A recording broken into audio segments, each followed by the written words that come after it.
What is restorative justice? Restorative justice is an approach to discipline that focuses on repairing harm through inclusive processes that engages all stakeholders. In modern context, restorative justice in North America began surfacing in communities in the 70s as mediation and conciliation between victims and offenders.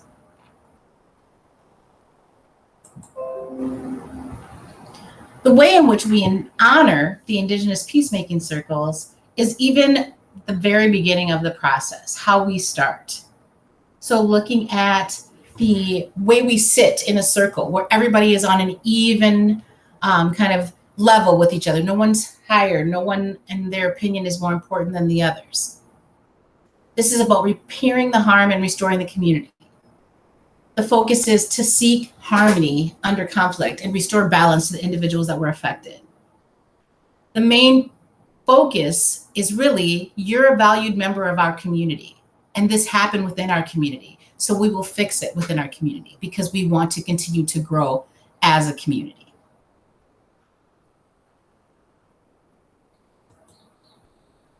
I love this visual. I'm a visual person, so this is really helpful when looking at this tree. It really is more than repairing harm. If we look at the trunk, it is about the internal work, the self-care, the agreements, the checking in, the social and emotional learning, the trauma-informed communication for connection, and the talking circles.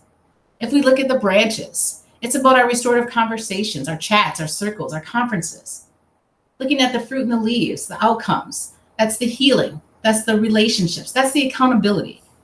We look at the roots, and it's about the mindset and the values. That's the 7 core assumptions. Humans are good, wise, powerful, interconnected, relationship-driven, gifted, capable, holistic, what we practice. And our values, interconnection, Indigenous roots, equity, respect, self-determination, and multiple truths. Love this. So what is restorative practices? That's the work. That is what we do to enforce and to show that we believe in restorative justice. It's about improving and repairing the relationships between people in the community, and it's about building healthier communities. So our sites are our communities. We want to increase the social capita, we want to decrease the crime and the antisocial behavior, and we want to repair and restore those relationships because those are important. That goes back to, you're a valued member of our community, and we value the community continuing to heal and grow.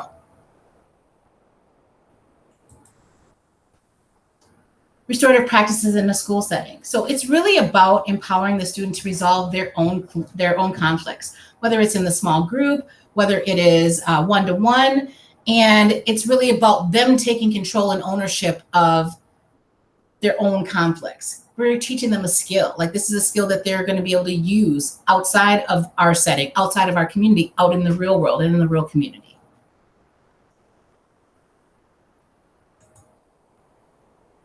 If we're looking at restorative practices versus restorative justice, put simply, the restorative justice is the model and the restorative practices is the work. And we're looking at this beautiful image here, and we're not doing it to them, not doing anything, and we're not doing it for them. We are doing it with them. That is restorative. That's with high-level support, high-level. It's all about doing it with them as part of this process. What we know, what we believe, and what we do. So our beliefs, and I love that this is a circle diagram,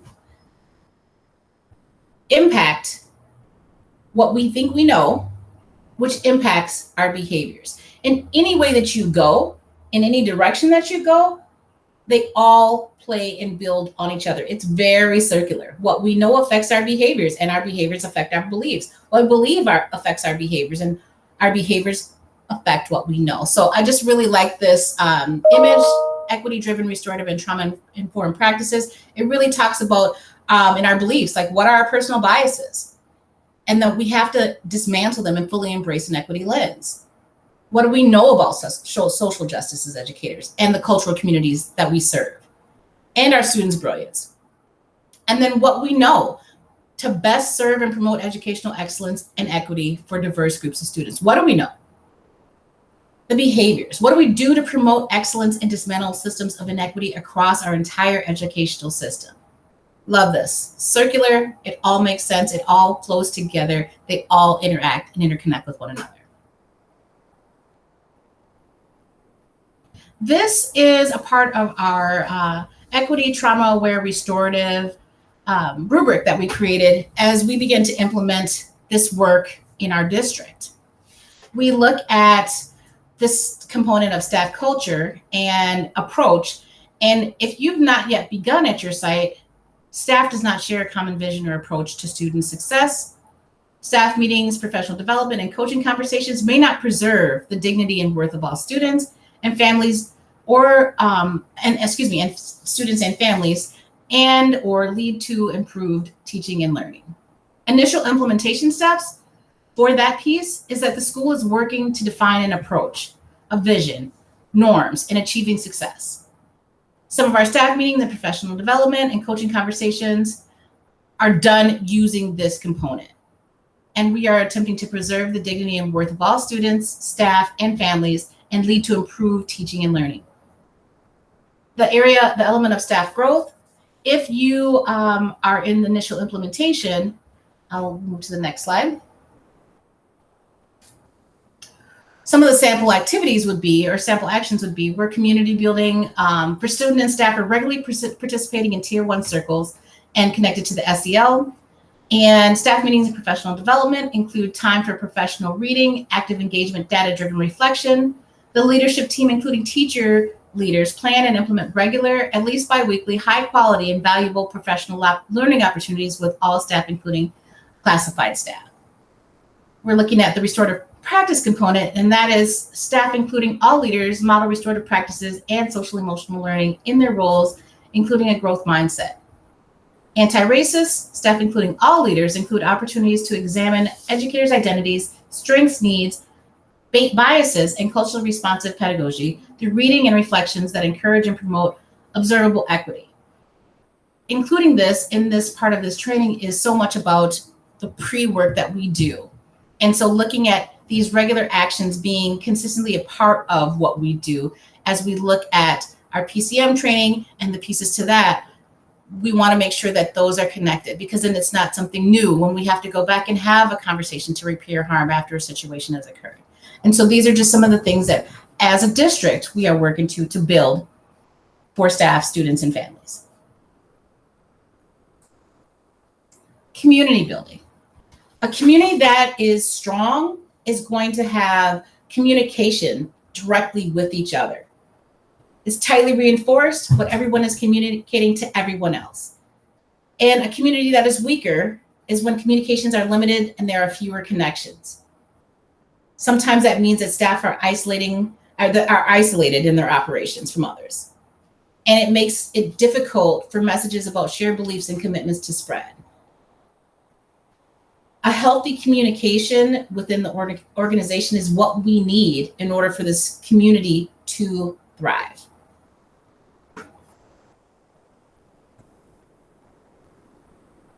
Positive outcomes connected to the community. Of course, there is improved staff sense of connection and workplace happiness. When we are feeling better and we are doing well, we do better. Our interactions are better. All of those pieces. It supports scholar engagement and positive academic outcomes, creates a safe environment for scholars as they navigate through hard things, allows for collaboration and collective teaching, and it creates meaningful family and caregiver engagement.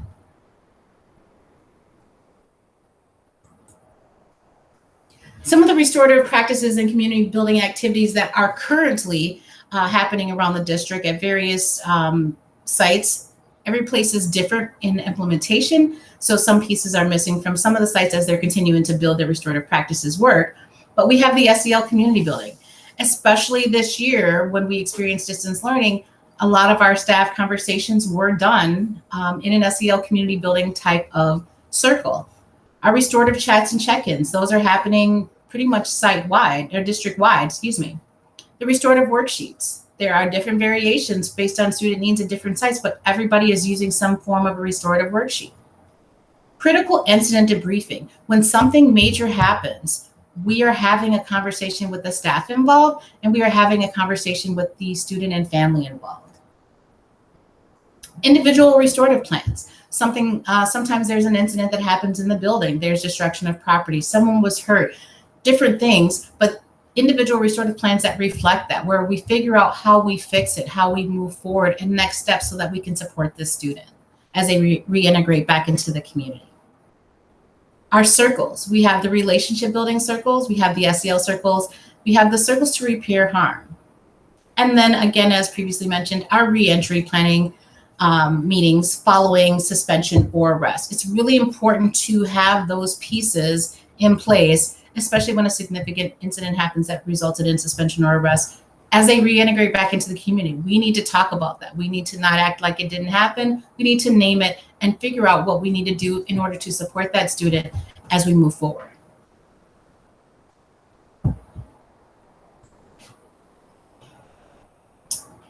This is really, I love this image also. This is about our restorative mindset. These are really components that are critical to maintaining that. We look at empathy, listening without judgment, reassuring, regulation, honest expression. We're speaking without judgment, effective statements, trading praise for gratitude, asking the questions. We're going deeper. We're drilling down. We're identifying problems, the art of requests, problem solving, action plans, assessing, connection requests, and then mindfulness, self-care, presence, modeling, all very key factors, all very critical factors that we need in order to maintain that restorative mindset in our work.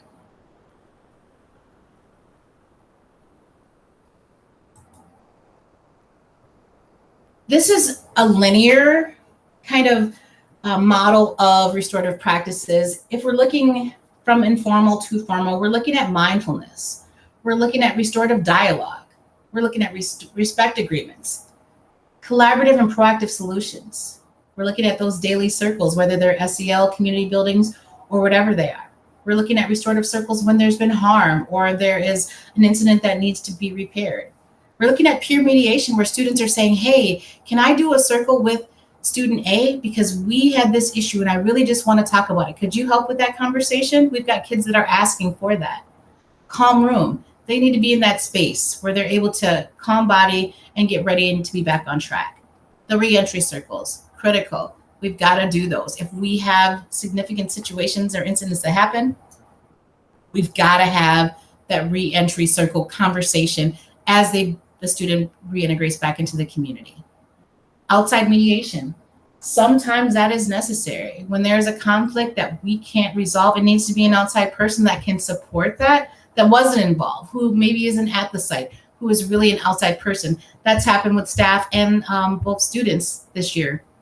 And then the formal conference. That's where all the players, all the stakeholders are at the table and we're having this really, really formal conversation. But if you're looking at the line of how it goes, we're building on all these. These are things that we're practicing. These are things that are happening, and that leads to some of the formal restorative activities that happen.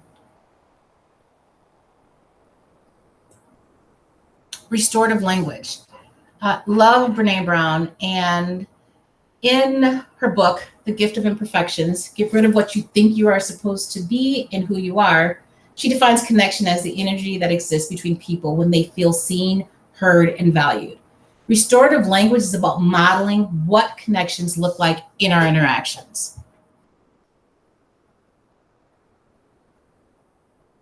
In talking about that, you think about restorative language as allowing you to talk in the way that live out our values. So our tone. My tone with you. I have been told that I'm loud. I am the only girl, family of all boys. I had to be loud, but I have to be really mindful of that in my interactions with students and scholars, with people in general who don't know that about me. My choice of words. Sometimes I don't need to make it complicated. Sometimes we do that as professionals. We go into the hard words and the hard explanations. Sometimes it's the simple things that we need in these moments. Our posture. Am I standing over you? Am I in an authoritative way as I'm standing there? Are we equal? Can we look at each other in the eyes? I mean, sometimes that is not appropriate if we're talking about cultural needs, but what am I doing? How am I standing? What do I look like as I'm coming into this situation? And then my timing. Timing is everything. If you are not ready to engage and have conversation, we are not going to have a productive conversation.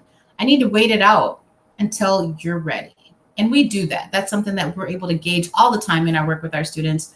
We're taking that look. We're scanning. We're making sure that they're ready for us to move to that next step.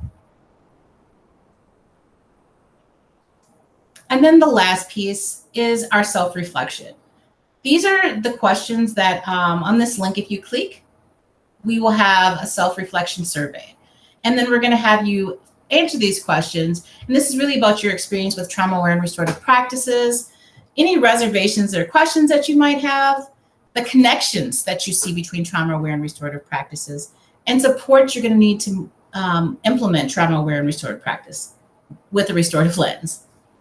And so once you click on that link, you'll be able to go into that form and you'll be able to complete that.